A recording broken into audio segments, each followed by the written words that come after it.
parce que tu n'es pas prophétique. Je ne m'attendais pas, mais en rentrant hier de chez moi, c'est depuis 22 heures que je ne faisais que méditer la parole de Dieu. Et jusqu'à 1h, c'est comme si je me préparais. Mon esprit me disait que ça sera toi l'intervenant et à lobby. Et j'ai été surpris à 10h, 11h, na moni appel ya papa Koti na dage musika. Tango na moni appel ya papa na seki. Après lobby na ngai tu es classé. Est-ce que c'est possible d'acclamer pour cet homme de Dieu?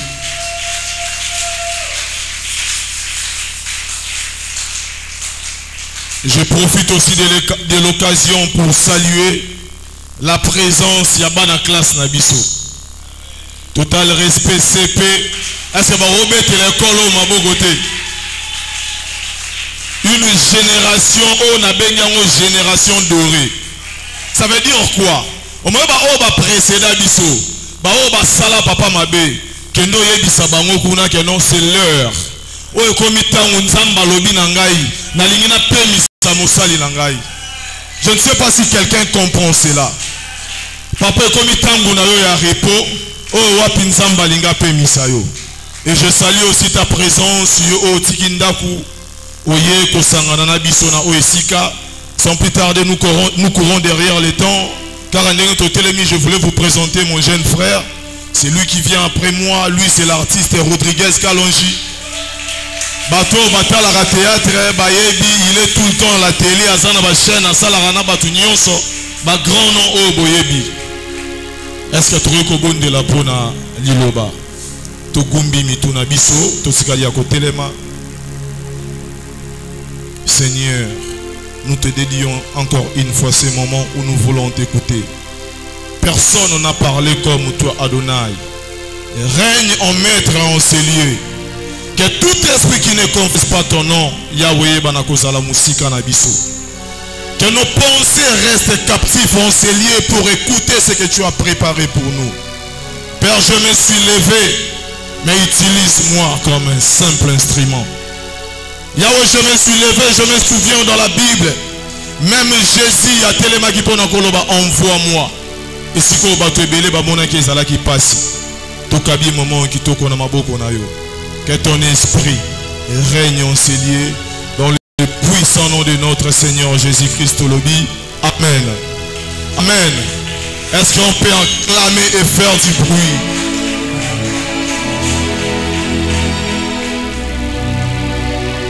Bien-aimés, nous n'avons que 30 minutes. Notre thème de ce soir s'intitule l'offrande qui provoque. Comprenez déjà c'est quoi l'offrande. Donc l'ibonzao et tumbolaka. En gros, notre thème veut simplement dire ce que nous offrons pour donner un mouvement à plusieurs choses à la fois. C'est ça l'offrande qui provoque. Provoquer, donner quelque chose qui peut donner naissance à plusieurs choses à la fois. Yangonde maman na likambo na biso na lingi na lobela. Et puis et l'offrande a pour secret l'intention. L'intention. Parfois nous ne sommes pas bénis. Pourquoi tozo pesa? Mais l'intention ni. Même Bible zolo banabiso bozo pesa, bozo souhaiter pourquoi? Parce que pour quelle intention? Dans le but de satisfaire nos propres passions. Ba besoin na biso. Et Nayango on a préparé qui premièrement il y a tellement de passages bibliques.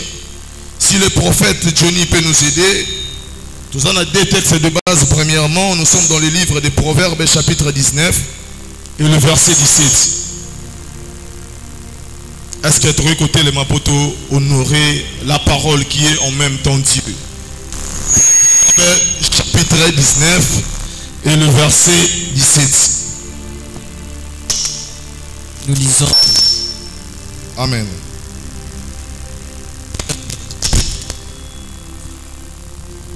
Nous lisons Proverbes chapitre 19, le verset 17. Amen. Au nom de Jésus. Amen. Celui qui a pitié du pauvre prête à l'Éternel. Amen. Qui lui rendra selon son œuvre. Ok. Prenez encore Jean 3, chapitre 16. Allons commencer d'abord. Na ba texte o mi balé après to kozwa misusu totanga. Est-ce que c'est utile totanga les sous Jean 3 chapitre 16 wana to ko benga ta sir. Mutu nyonso yebiango. Bon. On y va prophète. Car Dieu a tant aimé le monde qu'il a donné son Fils unique. OK. Afin que quiconque croit à lui ne périsse point, mais qu'il ait la vie éternelle. Amen. Parole du Seigneur. Est-ce que tu as vanda? Bien aimé, notre thème s'intitule l'offrande qui provoque. Écoutez, dans le livre des Psaumes, chapitre 37, le verset 4 dit ceci. Fais de l'Éternel te délice, il te donnera ce que ton cœur désire. Mais aujourd'hui, ce qui est au Tali nous faisons beaucoup plus le contraire. Ça veut dire quoi? Fais de nos corps te délice pour recevoir quoi? L'orgueil. Je ne sais pas si je me fais comprendre. Au lieu de faire de l'Éternel nos délices, pour entendre en retour ce que nos cœurs désirent, ça veut dire, en quelque sorte, donne une offrande qui va satisfaire Dieu pour recevoir en retour ce que ton cœur désire.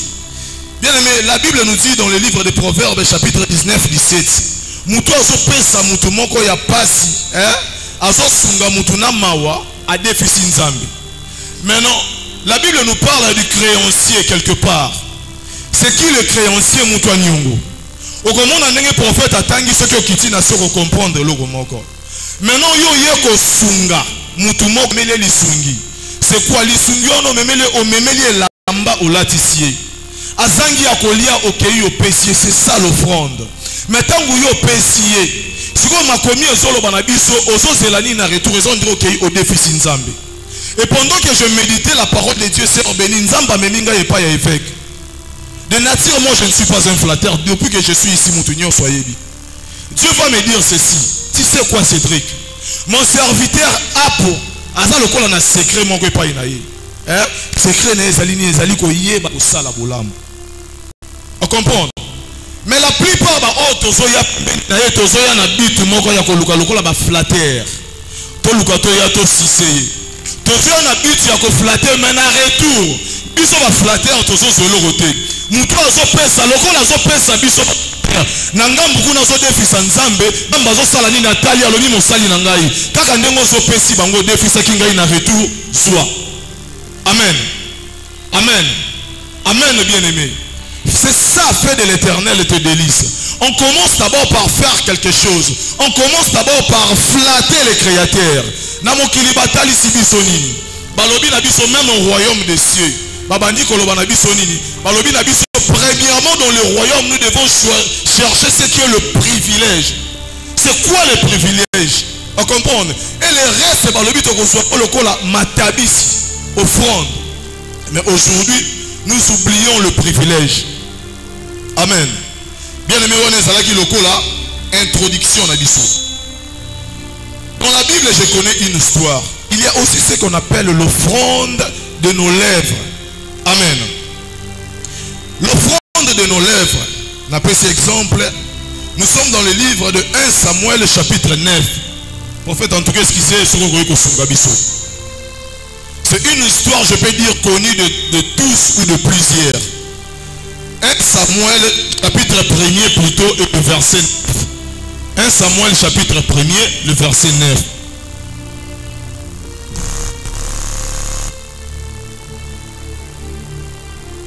Anne s'éleva. Amen. Après que l'on mangeait et bu à Silo. Amen. Les sacrificateurs Élie étaient assis sur un siège. Amen. Près de l'un des poteaux du temple de l'Éternel. Continuez jusqu'au verset 12, prophète. Et l'amertume dans l'âme, elle pria l'Éternel et versa des pleurs. Amen. Elle fit un vœu. Amen. En disant, Éternel des armes, si tu daignes regarder l'affliction de ta servante. On s'arrête par là premièrement. Bien-aimé Yoka, je connais un homme de Dieu et cet homme s'appelait le feu Papa Alain Moloto qui nous a quittés il y a de cela année les kaki. Reçoit l'offrande de nos lèvres ou de mes lèvres. Yamba libonza, yabibebu nabiso. avait une habitude, non seulement elle, mais accompagnée de son mari. À chaque fois, tellement elle canne à son mari, c'était quelqu'un où Azalaki Moutou a Pambouama.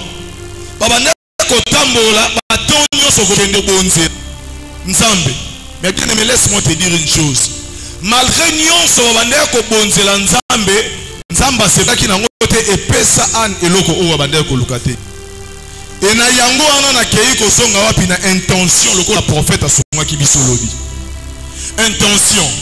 Mais maintenant de l'autre côté, Anne avait pour ministre, à comprendre, une provocatrice. Parce que thème na biso alléluia, c'est l'offrande qui provoque. De l'autre côté, Anne avait pour mari un ministre de distraction. Donc moi je préfère avoir Moutoloko la Penina, ministre Morobo, Abandeko Poufté, Abandeko Tsindi, Anne peut dire quoi? Anne, en toi il y a des enfants. Si tu as la poété, tu as bien aimé, tu as son nom tout kayoté, son nom chola yoté, non comme moi on a embêté. Amen. Lorsque Dieu envoie tout autour de toi, ndenge prophète alobaki, tu as provoqué bandoki, bato bako Tsindi kayo oluke nzambe. Amen bien aimé. Et ce jour-là, Anne ozalaki na momesa, nous sommes dans le chapitre 1er, et comme il y a un certain moment, son mari va lui dire ceci.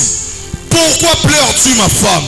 Ngaïna leki atabana 10, 15, 20 Pourquoi? Parce que Elkana avait pour mission de distraire Anne. C'était quoi? Azana basimi balé. L'une, je ne sais pas si je peux directement l'appeler sa rivale, mais Azalaki lokola inconsidéré. Donc en quelque sorte, le la faiseur, yo musala na ko pesa ngaka bana pondeuse. Mais Elkana mise mais qui beaucoup plus fixé, braqué na Anne moi sinae. Malgré nyonso ana, oh nyonso bande ko sala ezalaka distraction. Mais de l'autre côté, muto bande ko lokola ennemi, abande ko tindika Anne aluko nyanzambe. Maintenant l'offrande on est présenté à la histoire ya Anne et ça offrande ya bibebunaye. Et dans verset 9, basolo banabiso Anne o amesanaki koloba kosambela kolukelo nyanzambe mukolo wana batuka ki ekino azoki ayo ki pasi. Amen bien aimé. Est-ce que tu veux beta maboko pona lukumu yanzambe? Amen. Bien aimé. Mukolo wana balobi na biso Anne songi na silo. Anne kei ko bondela. Anne bondeli balobi aleli na malobe so bimali susute. Jusqu'à tel point que le prophète qui était assis à côté à comprendre que non, cette femme, Amélie Masangalangwe, prophète a baigné, ça veut dire quoi? L'offrande, ezali maya oya bimisaki. Ah, on a présenté des offrandes. Offrande ya liboso ezali nini ezali feu. Oyo ana salaki. Bien aimé, je te parle de l'intention. Son intention c'était quoi premièrement? Dire à Dieu. Si tu gagnes, ce que tu n'as pas si on sali no yo so yoka, on dimi ko pesa ngai kaka mwana nzamba simbiabi, ce que je cherche c'est ça. Premièrement, pendant tout ce temps Dieu cherchait na Israël. Na mabumu ya pa maman.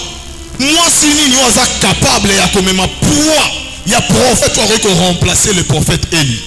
Amen bien aimé. Mais Anne peut continuer à penser en Nzambe. Pourquoi? Parce que tant que tangisi pinzoli a gangi à l'Eli à côté à l'odi awa Nzamba so lukelo kokoy. Et deuxième fois Imayamis. Amen bien aimé.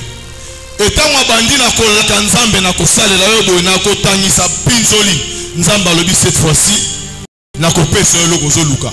Tant que prophète a bengi na likanisi koloba mwana mwasi wa langwe masanga.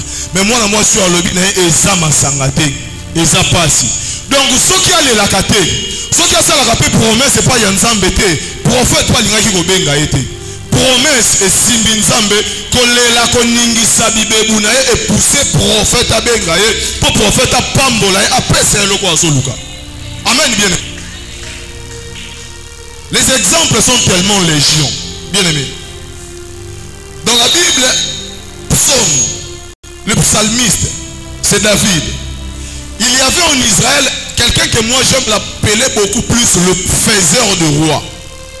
Non seulement il était connu comme un faiseur de rois, mais de l'autre côté connu comme un faiseur de prophètes. À chaque fois il rencontrait quelqu'un, après il établissait ou bien il faisait de lui un prophète. Amen bien aimé. cet homme s'appelait Samuel. Samuel wana ayela na nzela ya nani? Ayela na nzela ya Anne. Même au roi Saoul, Ozala qui destiné à comme un prophète, comme un roi. Mais basolo ba yake ina recherche ya ba Anes ya papa na ena kombo ya Kis. Mais la Bible nous dit ceci.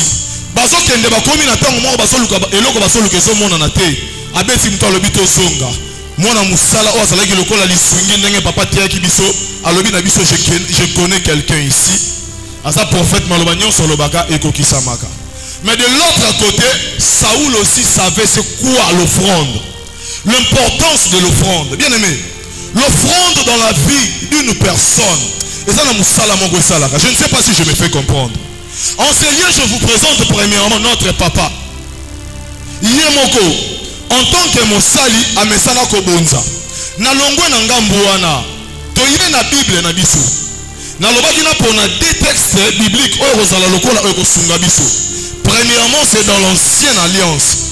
Et deuxièmement, Wapi n'a présenté au lokola dans le Nouveau Testament, dans le livre de Jean 3,16. Malgré son amour, Dieu, a kangi mabo côté. Malgré bolingo, bien aimé, na bonzambe na ye, akokaki ko kangola, kobo mamokili, na ba moyen nyonso. Mais il choisit ceci. Car Dieu a tant aimé le monde. Na lingi mukili. Mais qu'est-ce que je fais après? C'est ça l'offrande. Offrir en sacrifice nani? Moi dans l'angaï. C'est ça l'offrande. Car Dieu a tant aimé le monde, il a donné. Après 6 mois nanae, na retour pe moi nanae, c'est la personne de Yehoshua Amashia. Pourquoi Yehoshua qui veut dire celui qui vient pour sauver, le Messie. Yepe na ngambu na etango ya sali musala o asalaki. Akeina ko loba tout est accompli. Maintenant c'est la place moko boye Yehoshua que nous aimons appeler Jésus. Azoba ki sali loba moko Père, pardonne-leur. Ba yebite nini ba osala. Non! Nous péchons avec conscience. Mais ya yeko kote la biso pona ko loba ba yebi loko ba osala te. Alobi nini na ko sala nami bonza. Nami bonza c'était pour un but à gagner ngaina yoto sangana na pourquoi le loba amen bien aimé. Loba amen bien aimé. C'était ça sa mission. Bien aimé. Ici nous sommes mega kolobela mingi offrande ya ba l'œuvre.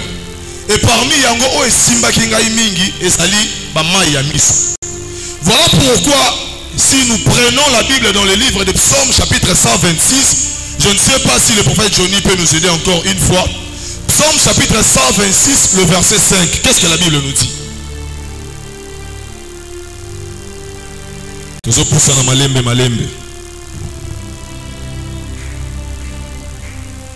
Psaume chapitre 126, le verset 5. Ceux qui s'aiment avec larmes, ok, moissonneront avec chant d'allégresse. On s'arrête par là.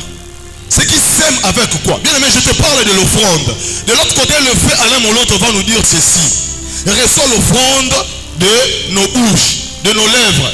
Et l'ingolo banini ba oh baso s'aimer David a solo ba. Pourquoi David dit cela?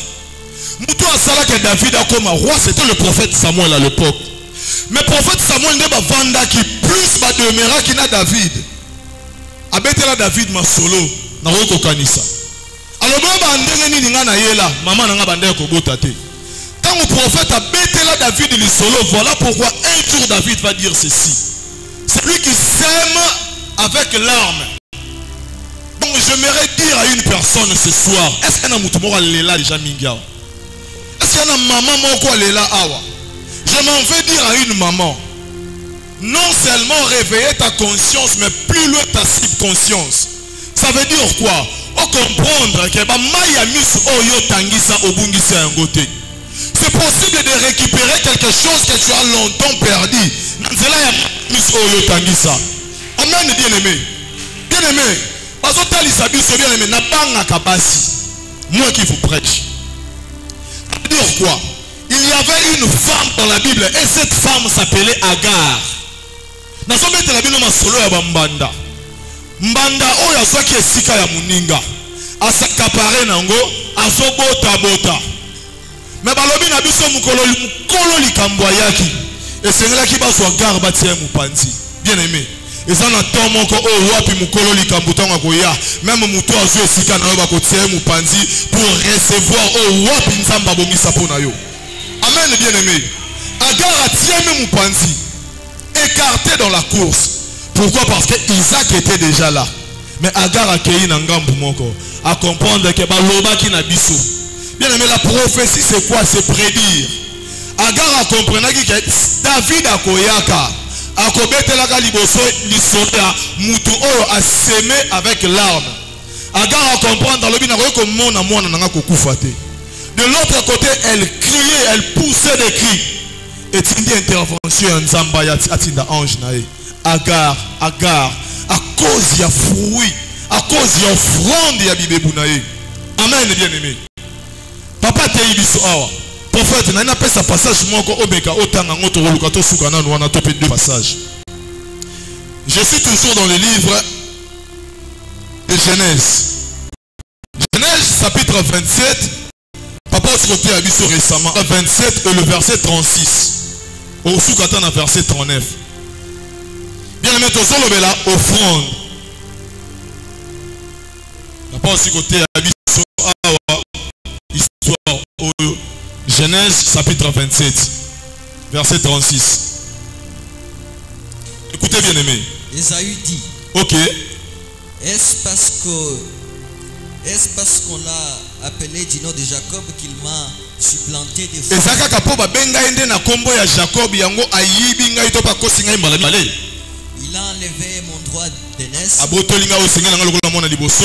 Et voici maintenant qu'il vient d'enlever ma bénédiction. Continuez. Abotolinga lisusu kaka o moko lisu moko. O ba benga ka likinda. O na baneko zela lokola libonza ya suka. O papa nanga ko kopesa ngai. OK. Continuez prophète.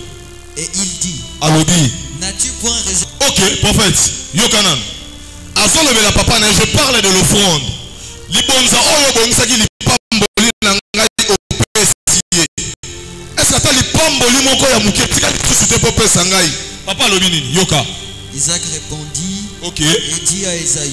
Alobi na Esaü. Voici je l'ai établi ton maître. Na yoka susu mutazo luka yo azolo bela yo papa.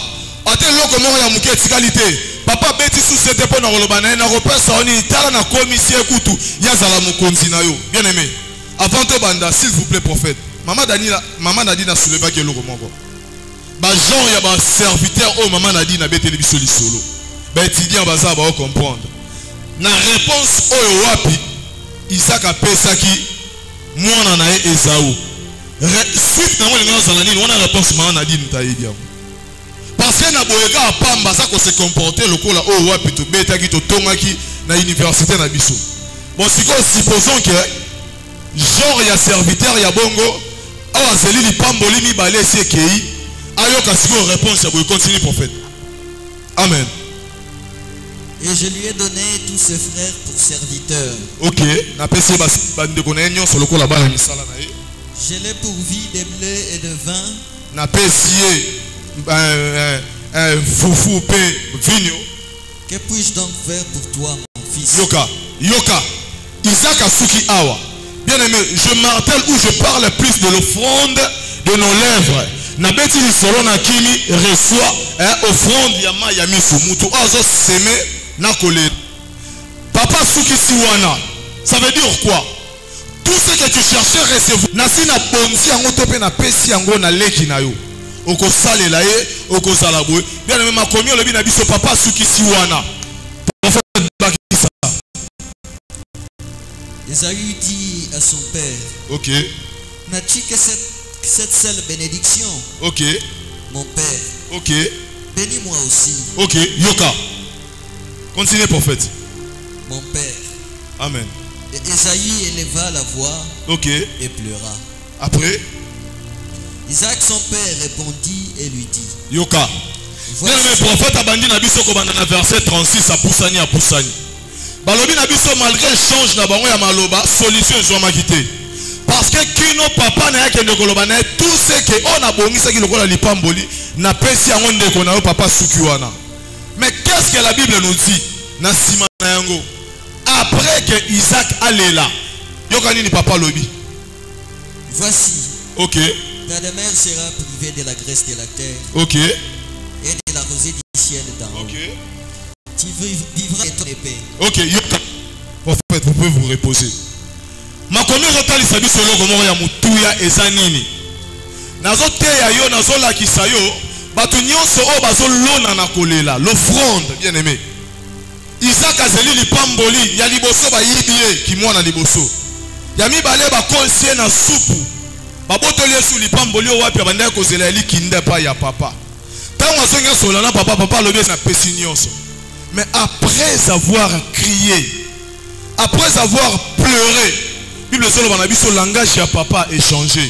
Papa tali na poche na lobi na tikali suna lipamboli moko. Amen, bien aimé. Papa lobi te ezana ba cartouche etikali. Cartouche yango eza nini? Papa lobi na ye ata oyo na oyo okoso yango te. Mais na nzela ya makasi na yo. Bien aimé. Hein? Apprends à aiguiser au nyonso yo yebi ko sala. Amen, bien aimé. Qu'est-ce que tu sais faire? Bien aimé. Oyoko bimisa libonzo ya mutu ya kaka na nzela ya oyo yo yebi ko sala. Tango leli papa lobi te ba mapamboli na nosilité. Ya na cartouche oyo ya suka oyo na oyoko pesa yo, mais na nzela ya pai na yo. Amen, bien aimé. Bien aimé, nazo suka na histoire, moi je crois c'est dans le livre de Genèse chapitre 19 ou 18. Bazo présenter biso notre patriarche. Pourquoi je vous parle de son histoire? Notre patriarche ezali tata na biso Abraham. Soki ngai na yo tokoma lelo bana nzambe ezali po na nzela ya Abraham. Amen, bien aimé. Mais bazolo bana biso Abraham nzamba bimele po na koloba na quitte la maison de ton père et ensuite bon je ferai quoi, je te bénirai. Balobi na biso malgré akita, akenda, atambola, lipamboli wa Abraham banda kozela et yate kinwa kendo kobota na Agar baso Ismaël. Mais écoute, maintenant nazolo bela sur offrande. On nous parle, Abraham était assis paisiblement dans la chaîne de Mamré. Tellement qu'il faisait chaud. Abraham a vendu na séanzete. A fungoli miso atali ba moni 3 bâtiments ba telemi liboso. Alors il bateau ba sa bateau pamba pamba te, ce ne sont pas des hommes ordinaires. Alors il tena kima na benga bango, a bengi bango. Bien mais ce que tangi continuité histoire on a, tu vas comprendre une chose parce que je parle de l'offrande. Donner quelque chose à manger aux anges, aux serviteurs de Dieu. Pas offrande et provoquer quelque chose. Balobi na bango nyonso moko atelemi po na koloba Sarah azawapi. Alobi te azaku na yem tabande ko lambela bino. Et du coup l'un d'entre eux afungoli mu repona koloba. Omoni kaka na mbula o tozali. Tokosonga tokokuta yo na mwana. Amen. Ça veut dire c'est à cause de l'offrande que Abraham na Sarah babengaki eloko wapi umelaki. Babengaki eloko wapi bande ko zela. Bien aimé, je connais encore une histoire dans la Bible. Et je pense que Ernabiso Natikali dans 5 minutes le reçoit par. Et ça histoire yandeko on a combo à Gédéon. Le petit Gédéon. Bien aimé, si vous prenez, vous lisez la Bible dans les livres de Juges, chapitre 6, à partir du verset 1er, la Bible commence d'abord par nous dire ceci. Quoi? Donc, pas sûr comme la Kibana Israël. C'était Ezalaki Natina ya mabe na bango moko. Bango basali mabe, bien aimé. Prophète Atea Kibiso. Cause Ezali Biso. Mais j'aime une chose. L'offrande aujourd'hui, en quelque sorte, représente l'offrande comme alliance. Prophète Johnny Atea Biso a marambi alliance.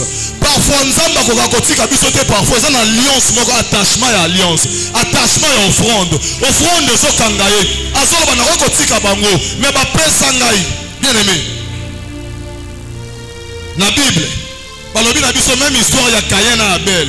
Même à ta offrande ya Abel, endimamaki. Mais na ngambu moko Caïn pas defisaki Nzambe ba fruit Nzamba azwaki yango. Aboyi na yango mais quelque part azwaki yango. Voilà pourquoi même Caïn, tant banda ko tepa, Nzamba koka ko sala ma bete pourquoi parce que Bible lobi na biso quotidien Nzambe nyongo. Amen, bien aimé. C'est ça la parole de Dieu. La Bible nous dit dans le livre des Juges, chapitre 6, le verset 1er, Bana Israël basali ma ben Nzamba teki bango.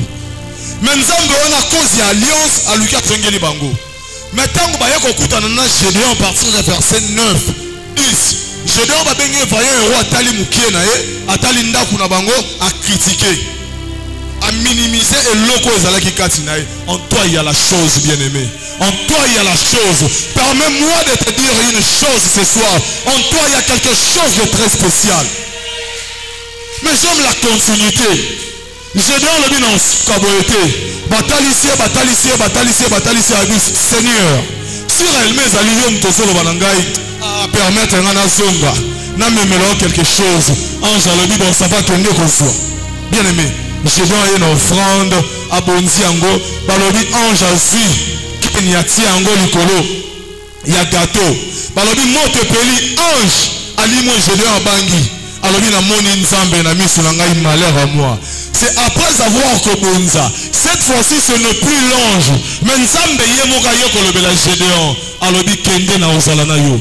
Amen bien aimé. L'offrande provoque, l'offrande attire, l'offrande appelle même à l'existence la glorieuse à la quitter à cause de ton offrande bien aimé. C'est ça la parole de Dieu. Bien aimé, Agar alela. Yana mutumo kwa zawa.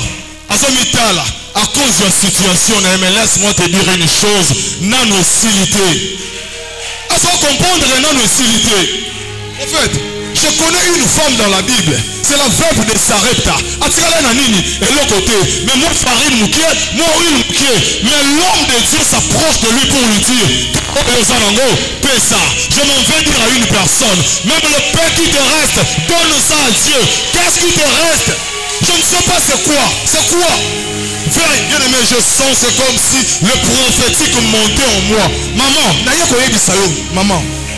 Et comme on attend mon robot, on a un monité. Et comme il a un oh prophète, papa n'a dit ce John Munga salité. Je vois un petit cire. Parce qu'un jour à venir, je vois plus le prophète Johnny s'accrocher dans la politique pour devenir un politicien. Je ne sais pas si je peux prophétiser. Et Dieu me dit ceci. Prépare bien cire, car cire sera une bombe à retardement. Même à cause de sa parole. À cause... Ah bien aimé, je ne sais pas si j'avance, bien aimé. Qu'est-ce que tu sais faire? Il te reste quoi? Vérifie ce qu'il te reste. Bien aimé, provoque, attire, et tu es capable de faire pour toi. C'est ça la parole de Dieu. Et cette femme, attire qui n'est l'autre côté, mon amour, mais toi au moins tu as une chose. C'est quoi la chose que tu as? Peut-être ta beauté t'attire. Bilenge baza bazawa bandoko na biso ya basi kitoko na ozo benda mais ce qui te reste c'est ta conscience et le réseau déranger ozo yeba te prophète Johnny abeta ki biso biloko là bien aimé c'est ça et le réseau sango yango wana mais moi si au verbe ya Sarepta imagine dans ta maison et sois na mapa mibale vers ya sukali oyandi mupaya bien aimé faut na pesa journal amen bien aimé mais moi si au mutu na yebi ete mama beni na yebi eta yeli wapi abimeli nzela nini azolo bananga ipesa bien aimé ka o azalaki nango je suis venu dire à une personne vérifie bien il te reste encore quelque chose il y a des choses en toi Arsène il y a des choses en toi il y a des choses bientôt le monde sera bougé à cause de toi mais parfois Dieu nous bénit à cause de notre savoir on a dit que ça la nini qu'est-ce que tu sais faire? Tu feras en retour ce que tu es capable de restituer pour toi. Il est le spécialiste en ré. Là je parle, il est le spécialiste en ré. Le rémunérateur, le restaurateur, c'est lui le créateur. Il s'appelle Elohim, ça veut dire le Dieu qui crée, que Dieu bénisse sa parole. Amen, bien-aimé.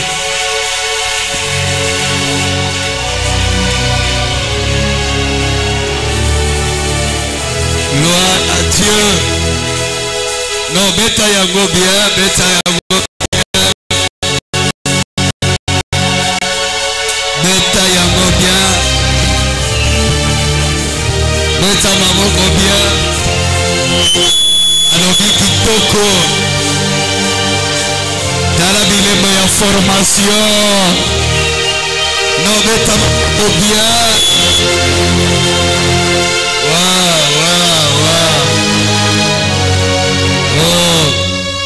Nous sommes vraiment bénis.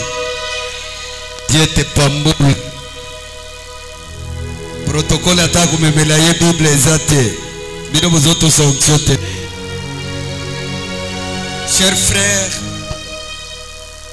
tozokota na prière mais na lingina loba eloko moko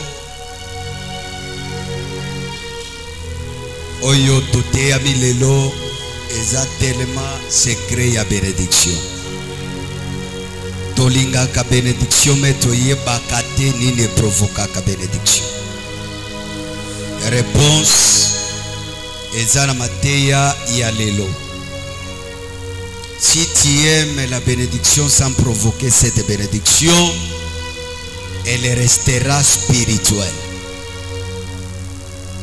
Tu seras béni, mais spirituellement, pour te transformer bénédiction spirituelle et comme matériel, et Zusenga,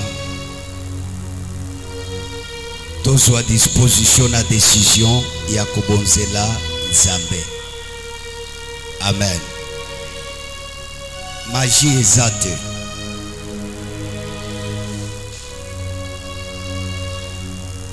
Kindok exacte. Eza juste respect ya ba principe. Eloko etouché ngai na verset atangi ya Juge chapitre 6. Na 25e verset Nzambe azopesa na ba condition ya jari ya offrande oyo ya lingi. Nzambe azosala appel de fonds.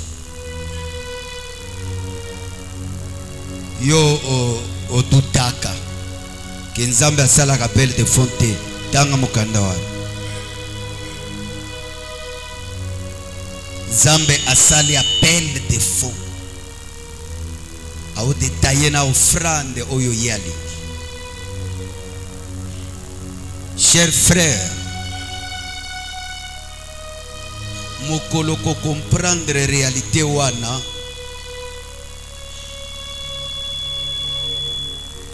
et kozala makama mususu na vie na yo. Oui, je vous dis.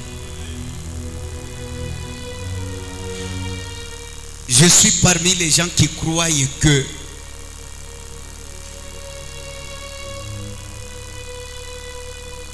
eloko eleki offrande eza te.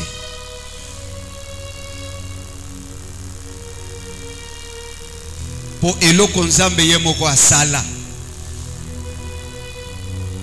seke eza na puissance leka biloko nyonso na se ya moi.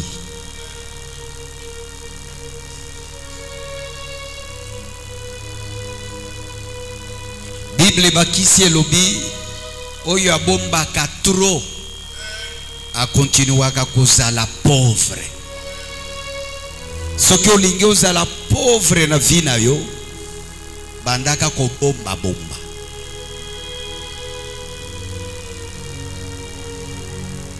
Et puis soki okomi bombela yo moko e ozo bombela na mopesi.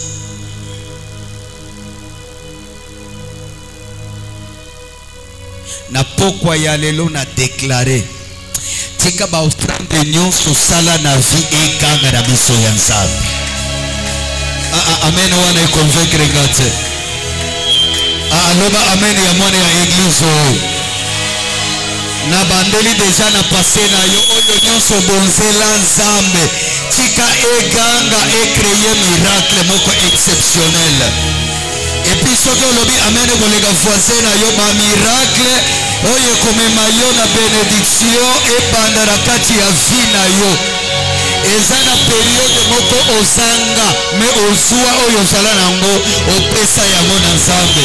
Nzambe aza irreconnaissante ndenge bato bazalaka irreconnaissant. Nzambe akanisa yo olobi amen ya bien.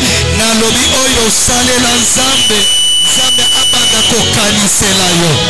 Olobi amen ya bien ata mokolo mbula ebeta yo se sakrifia oya na présence ya Nzambe na bilamba ya kopona yango pe eza sacrifice tika Nzambe abanda konore ba sacrifice na yo. Olobelinga amen ya mibale ane oyo Nzambe afuta bambongo oyo yo opesa na musala ya Nzambe. Olobi amen ya mibale nazo déclarer akanisa atala yo na livre de souvenirs kuna akokuta misala na yo mokolo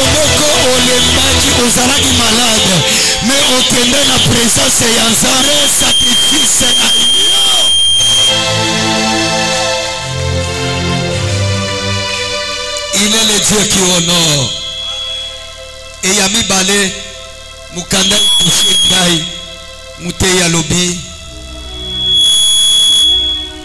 que anasema kina kolela na ye. Chers frères,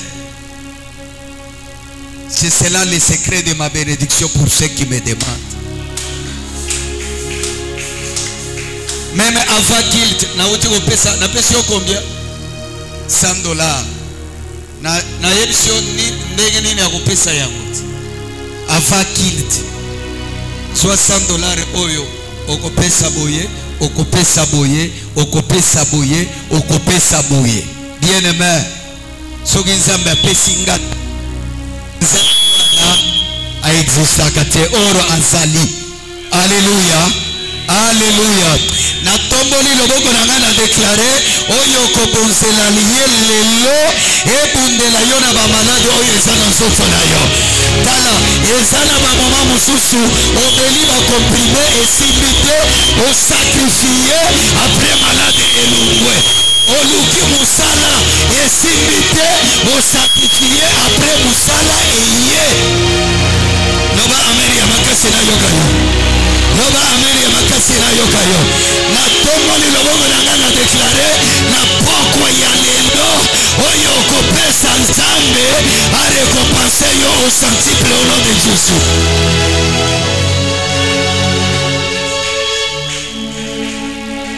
Nani ako simba $20 ayana yangu. Simba $10 yakana yangu. $20 yakana yangu.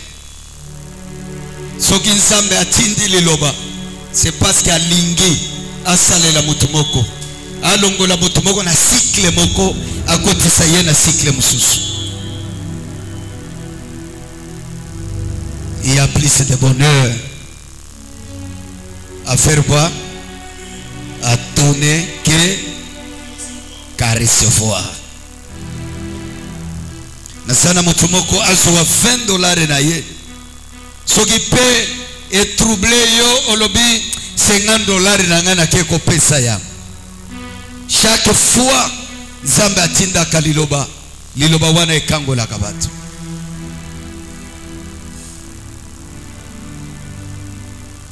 Telema oya na yango.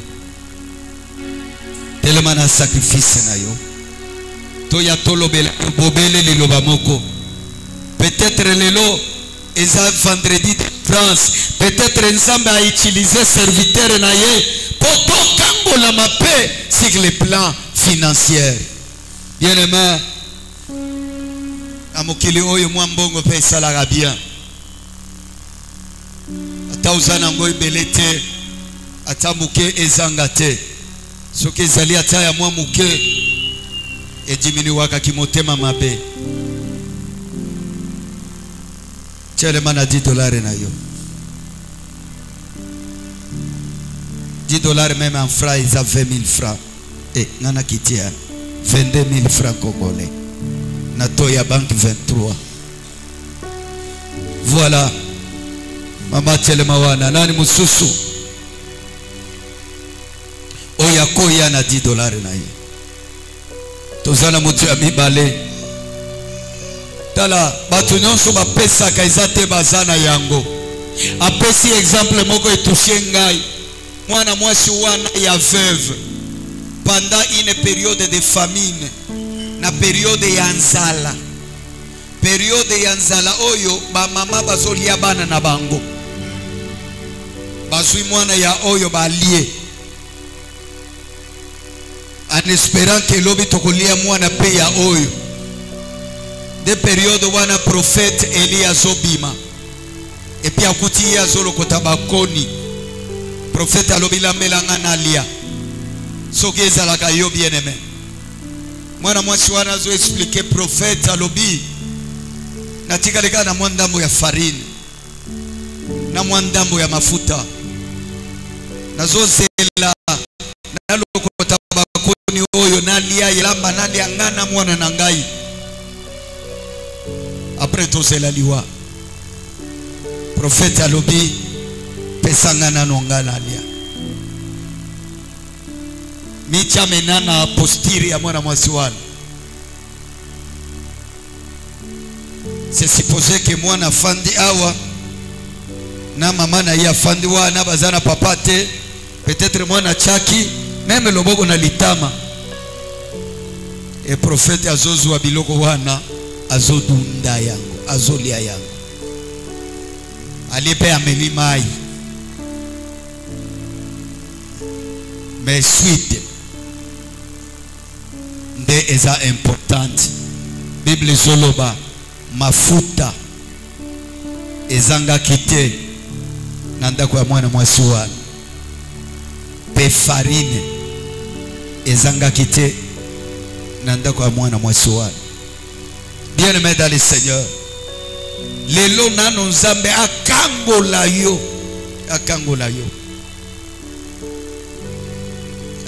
yo na domaine ya finance, na domaine ya finance. Bien-aimé, parfois na domaine oyo esengaka pe obonzaka pe quelque chose de consistant, parce que nzambe asalaka au centuple oye na 1000 francs congolais opesiye. C'est vrai akopesa yo, mais akozwa kaka 1000 francs wana a multiplier yango fois 100 okozwa 100 000 francs congolais. Soki ozwi 100 000 okosala na yango nini?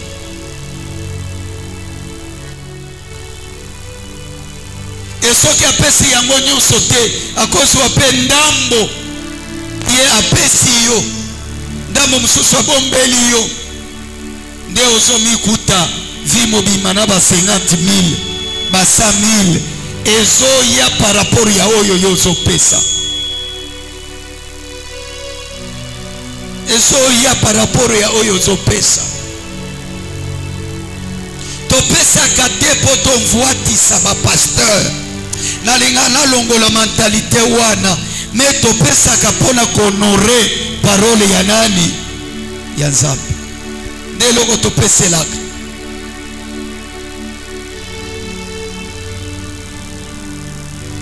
C'est un principe. Yaga na yango yo petele makuna. Omoni mutu azana do ya liberalité batindi kakaye mingi te.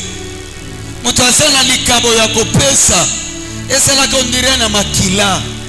Soki apesi te azo se sentir mal à l'aise.